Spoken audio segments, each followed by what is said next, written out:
Hey everyone, and welcome back to the channel. Today, we're re-diving into a story that really makes you think about the incredible power of human connection, and how sometimes the biggest lessons come from the most unexpected places. It's a powerful reminder that even when things feel completely upside down, there's always a path to understanding, growth, and ultimately, finding strength within ourselves. Imagine this.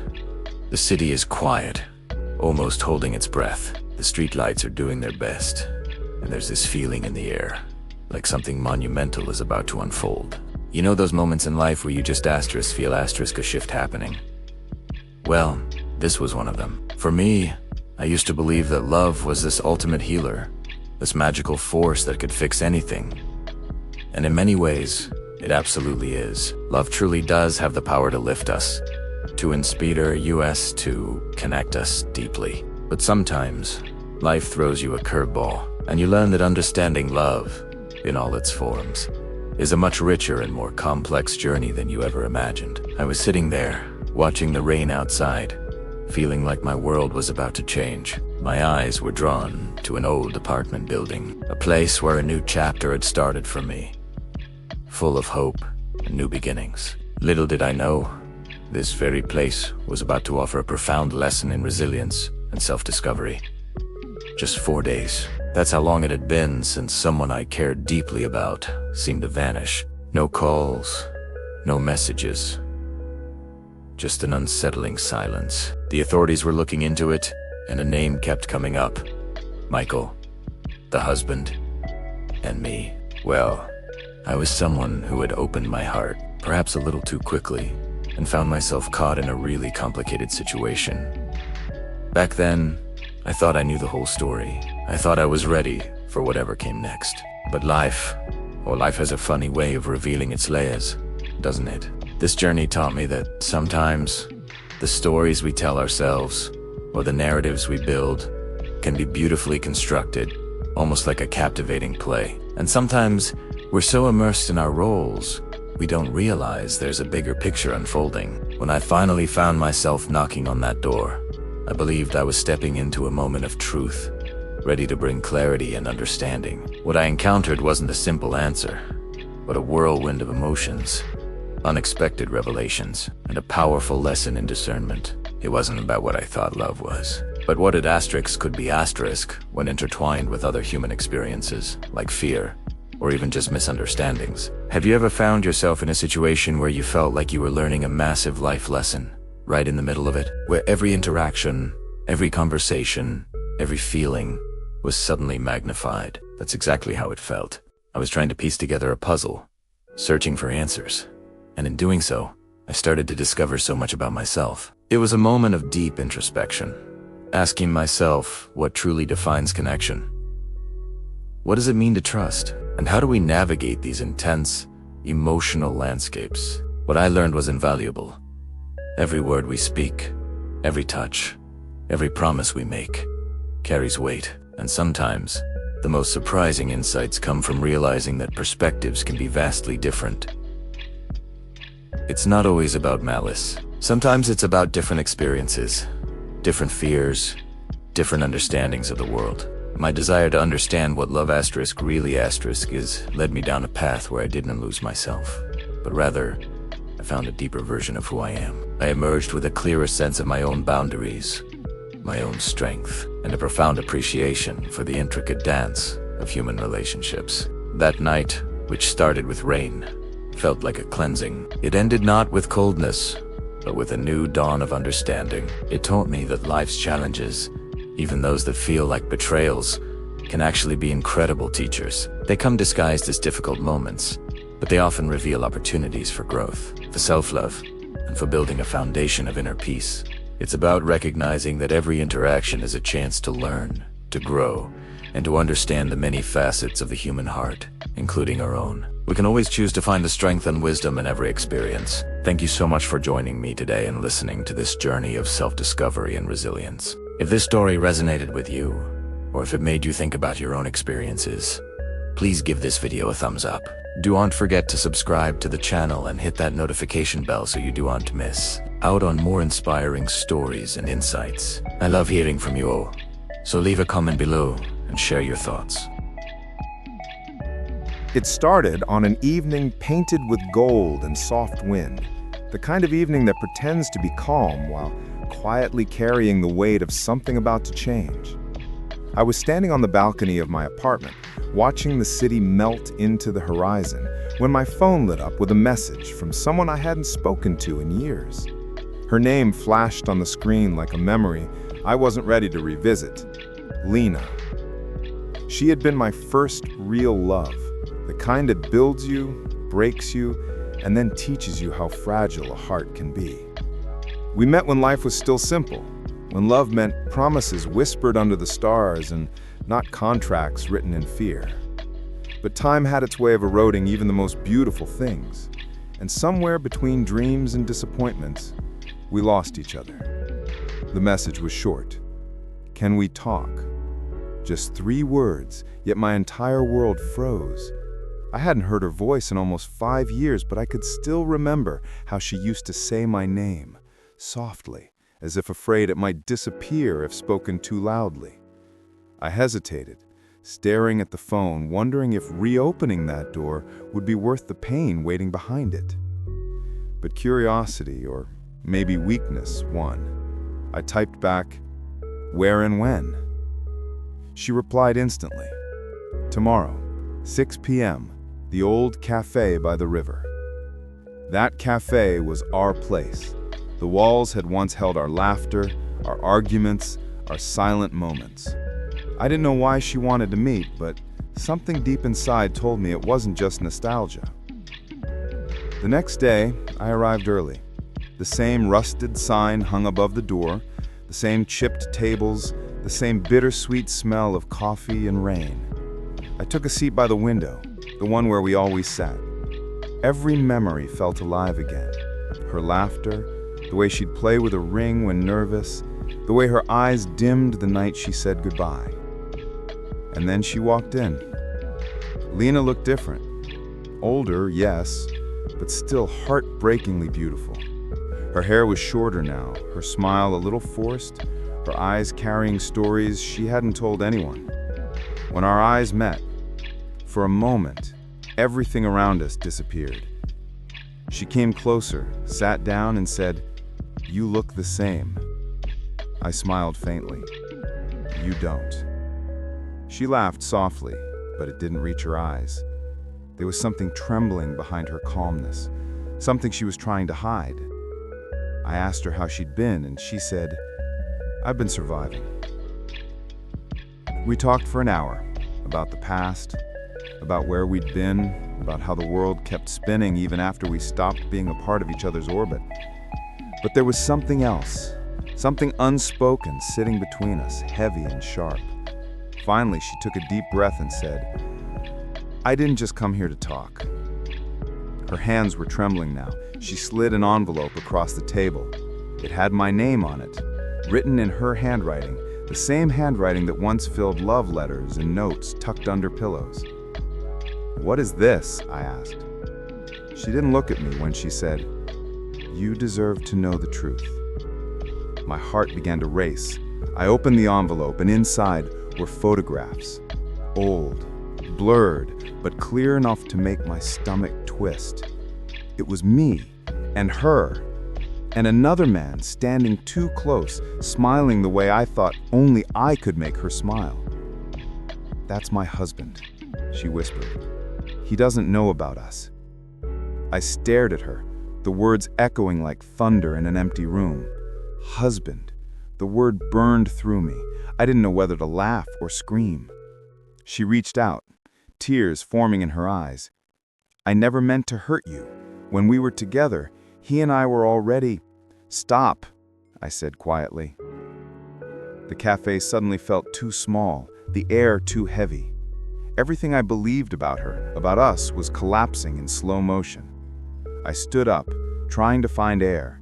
She grabbed my wrist and whispered, "Please, don't walk away again. I came because I want to fix it. I still love you." Love. That word. After all these years, after all the lies, I looked at her, the woman who once made my world feel alive, And for the first time, I didn't see the girl I fell in love with. I saw a stranger who knew exactly how to break me. As I walked out into the rain, the photograph still in my hand, I realized that sometimes love doesn't die in a single moment. It dies slowly, over years, quietly bleeding in the corners of your heart until there's nothing left but echoes. And somewhere behind me, inside that cafe, I could still feel her watching. The woman who taught me that betrayal isn't always loud. Sometimes it whispers in the same voice that once said, "I love you." Rain fell hard that night, the kind that drowned the city in static and memory. I walked for hours without direction, without thought, trying to breathe through the storm in my chest. Her words kept replaying in my mind, every syllable twisting deeper, every truth tasting like poison. Her husband, the photographs, the lies, the years I had spent believing I was the only one who ever truly understood her. When I finally made it home, I threw the envelope onto the table. The pictures slid out like ghosts across the wood, faces frozen in a world I never belonged to. I poured a drink, but even the burn of whiskey couldn't silence the noise in my head. I wanted to hate her, to erase her completely, but the truth was far crueler. I still loved her. Love doesn't vanish just because it's betrayed. It lingers like smoke after a fire, refusing to leave even when the room's already destroyed. I didn't sleep that night. Every time I closed my eyes, I saw her face. Those trembling hands, those eyes full of sorrow. I wanted answers, but more than that, I wanted peace. So the next morning, I decided to confront her one last time. She didn't answer my calls, not the first, not the second, not the 10th. The cafe was closed when I went back. I even drove past the old neighborhood where she used to live, but the house was different now, painted white, lifeless, empty. For a moment I thought she'd vanished again, the same way she had years ago, leaving me with nothing but questions. But then, as I returned to my apartment, I saw her waiting by the door. She looked exhausted, her hair wet from the rain, her eyes red from crying. I didn't know whether to yell or hold her. She didn't give me the chance to decide. She just whispered, "Can I come in?" We stood in silence for a long time. Then she said, "He knows." The words hit harder than I expected. "Your husband?" She nodded slowly. "He found out about us, about everything." I took a step back. "How?" "I told him." The air went cold. "Why would you do that?" I asked, my voice trembling between anger and disbelief. "Because I couldn't live like this anymore. I've been lying to both of you, and I can't breathe under the weight of it. He deserved the truth, and so did you." I wanted to believe her, but something about her tone, calm, too calm, made my stomach twist. "What did he say?" She looked away. "He told me to leave. He said if he ever saw me near him again," she glanced at me, her voice breaking, "near you again, he'd destroy everything you have." A chill crawled up my spine. "Destroy what?" She stepped closer. "Your career, your reputation, everything you've built. He's not the man you think he is. He's dangerous." I laughed bitterly. "So now I'm supposed to believe this, that your husband's some kind of monster?" Her eyes filled with tears. "You don't understand. He's done things, terrible things. You think I just left you because I wanted to? No. I left because he found out about us years ago. He made me choose, him or your life." The room fell silent. The rain outside grew heavier. She looked at me like a confession, like every word was killing her. "I thought if I disappeared you'd be safe, but I was wrong. He never stopped watching you. That's why I came back, to warn you." I didn't know what to say. Everything in me screamed not to trust her, yet every instinct told me she wasn't lying this time. Her hands were shaking, her lips pale, her whole body trembling as if the truth itself had been eating her alive. I asked softly, "What does he want from me now?" Her voice dropped to a whisper. "He wants you gone, out of my life, out of the city, or he'll make sure you lose everything that matters." The weight of it all settled between us like fog. I looked at her, the woman who once made me believe love could heal anything, now standing in my doorway begging forgiveness for the very thing that shattered me. I should have told her to leave. I should have closed the door and let the past finally die. But I didn't, because when she looked up at me with those eyes, full of guilt and fear, I realized I wasn't ready to lose her again. Not yet. Not like this. And as I let her step inside, I didn't know that this time, letting her back into my life wouldn't just break my heart, it would cost me everything. The days that followed felt like walking through fog. Quiet, suffocating, unreal. Lena stayed with me for 2 nights. She barely slept, flinching at every sound, checking the windows as if expecting someone to be standing there. I wanted to believe it was just fear, just guilt playing tricks on her mind. But deep down, I knew something was coming. On the 3rd night, I woke to the sound of her whispering on the balcony. Her voice was low, trembling, urgent. I stayed still, listening. "No, please," she said. "I just needed to see him. I'll fix it, I promise." There was a pause, then silence. She turned and saw me standing in the doorway, her face drained of color. The phone slipped from her hand. "Who was that?" I asked. "No one," she whispered too quickly. I stepped closer. "Lena." She looked at me for a long moment, then broke down. "It was him," she said. "He called. He knows I'm here." For the first time, I saw real The days that followed felt like walking through fog. Quiet, suffocating, unreal. Lena stayed with me for 2 nights. She barely slept, flinching at every sound, checking the windows as if expecting someone to be standing there. I wanted to believe it was just fear, just guilt playing tricks on her mind, but deep down I knew something was coming.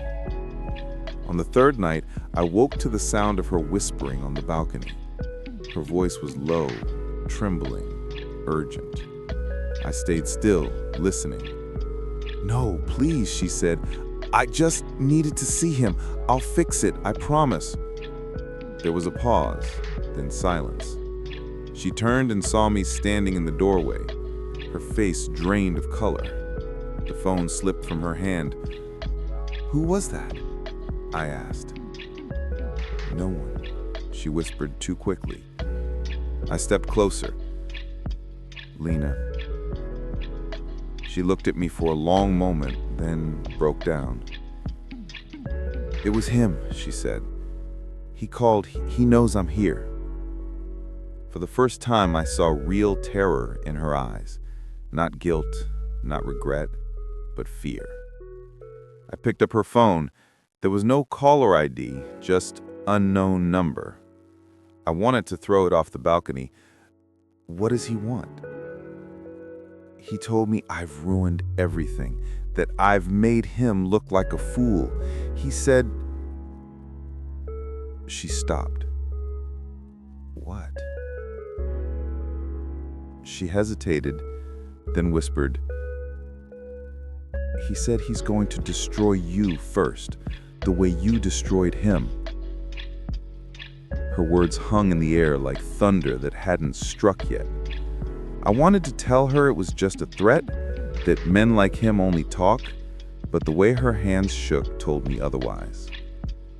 That night, I couldn't sleep. Every noise outside felt amplified.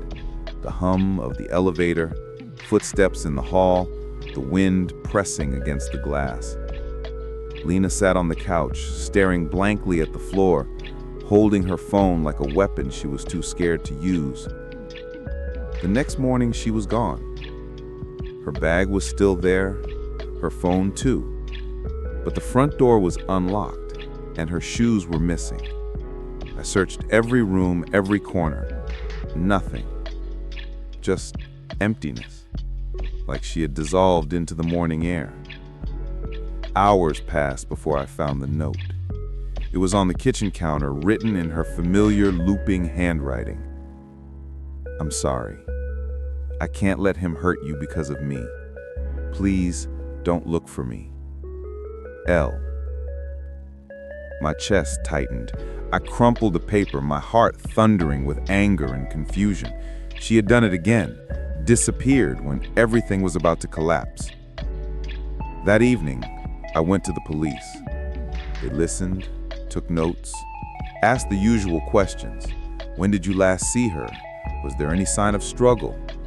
But when I told them about the threats, about her husband, their expressions changed. One of the officers leaned forward. "What's his name?" "Michael Carter," I said. The officer froze. He exchanged a look with his partner, then quietly said, "You need to leave this station and not contact him. Not directly, not indirectly. If what you're saying is true, you're in danger." "Danger from what?" I demanded. He sighed. "Michael Carter isn't just her husband. He's a private investor, but he has connections, real ones, the kind that don't like loose ends." I left the station with more questions than answers. That night when I returned home, I noticed something strange. The door was slightly open. I was sure I'd locked it. Inside, everything looked normal, except for one thing: the photographs. The ones from the envelope were spread across my table again. But this time, there was a new one. It was a picture of me, taken that morning from across the street. My hands went cold. Whoever took that photo knew where I lived, knew my routine, knew I'd come back. I looked around the apartment, half expecting someone to step out of the shadows, but no one was there.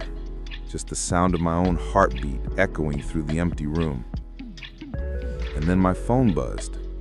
A new message. "You should have listened to her." No name, no number, just the same tone as before. Quiet, controlled, terrifying. That was the moment I understood. This wasn't just about love anymore. It wasn't even about betrayal. It was about control, and I had already lost it. Somewhere out there, Lena was running from a man who knew everything about us, and now he wanted me to pay for it. And for the first time, I realized something darker. Maybe Lena hadn't told me the full truth. Maybe this wasn't her running from him. Maybe they were both playing me. The night of the confrontation was colder than it should have been. The city felt empty, stripped of its usual pulse, as if it knew something dark was waiting to unfold. I sat in my car outside Lena's old apartment, watching the rain slide down the windshield, each drop catching the dim reflection of streetlights like falling fragments of glass. I hadn't heard from her in 4 days. No messages, no calls, nothing. Every trail I followed ended in silence. But the photographs, the message, the warning from the police, everything pointed to one place. The place where it all began. Her husband's name was still echoing in my head like a threat. Michael Carter, the man behind the shadow. When I finally gathered the courage to step out, the building loomed above me like a ghost.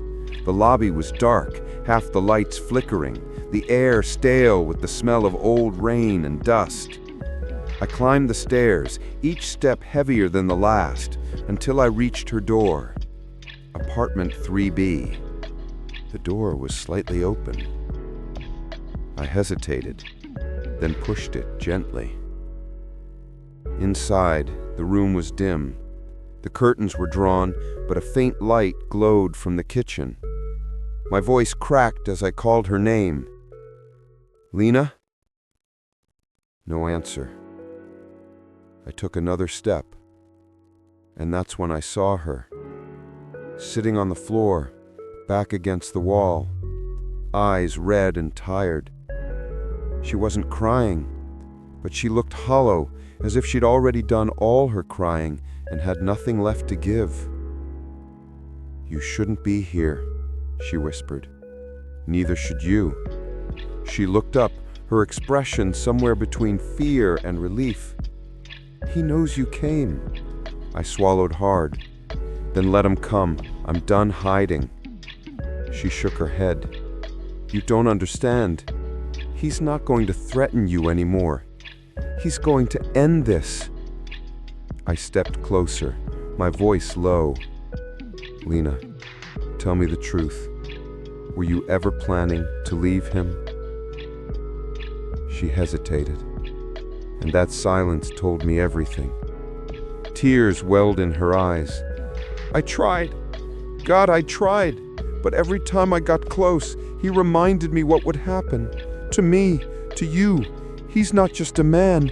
He's everything I can't escape." I knelt beside her. "Then run with me, right now. We leave tonight." She smiled faintly, but it was a sad smile, one that knew how impossible that dream really was. "It's too late," she whispered. Before I could answer, there was a sound behind me, the faint click of a door locking. My blood froze. I turned, and there he was, Michael Carter. Tall, calm, expensively dressed. His expression didn't carry anger, just a quiet, terrifying control. The kind of man who didn't need to raise his voice to destroy you. "I was wondering when you'd show up," he said. His tone was polite, even pleasant, like we were meeting for coffee instead of standing on the edge of something irreversible. Lena stood quickly, placing herself between us. "Michael, please don't do this." He didn't even look at her. His eyes were fixed on me. "You know, I used to admire you, the struggling writer with a good heart. You made her feel alive, didn't you?" I clenched my fists. "Whatever this is, it ends tonight." He smiled slightly. "It already has." Then he took something from his pocket, a phone. He pressed play, and my own voice filled the room. It was a recording, a conversation between Lena and me. "If he finds out, I'll tell him everything. I'll tell him what you did with the money." My heart stopped. I didn't even remember saying those words. Michael's smile widened. "You thought she didn't record you? That she wasn't keeping evidence? My dear friend, you've been part of her plan longer than you realize." I turned to Lena, confusion and betrayal clashing inside me.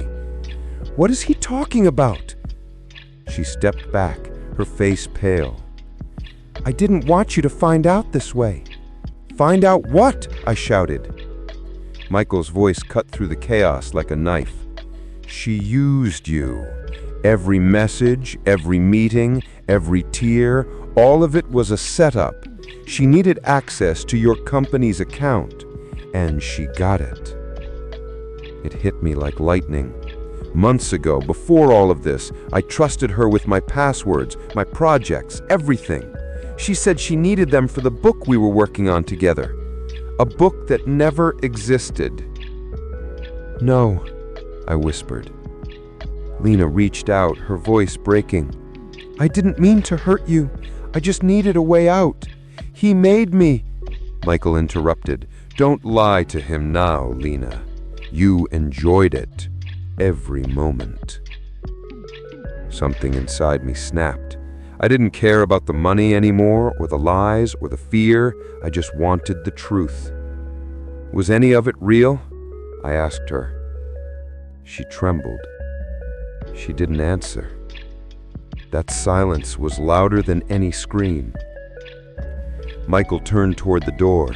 He said calmly, "You won't hear from her anymore. And if you're wise, you'll forget she ever existed." He left, closing the door softly behind him. I stood there, unable to move, watching Lena collapse onto the floor, sobbing quietly. For a moment, I almost reached for her. Almost. But then I saw it. The same phone she had used to record me, still glowing on the table. The betrayal wasn't just love anymore. It was survival. Without another word, I walked out into the rain. The city swallowed me whole, and for the first time, I didn't look back. That was the night I stopped believing in promises, in forever, in the idea that love could save anyone. Because sometimes love doesn't end with goodbye. Sometimes it ends with truth. And truth is the cruelest ending of all.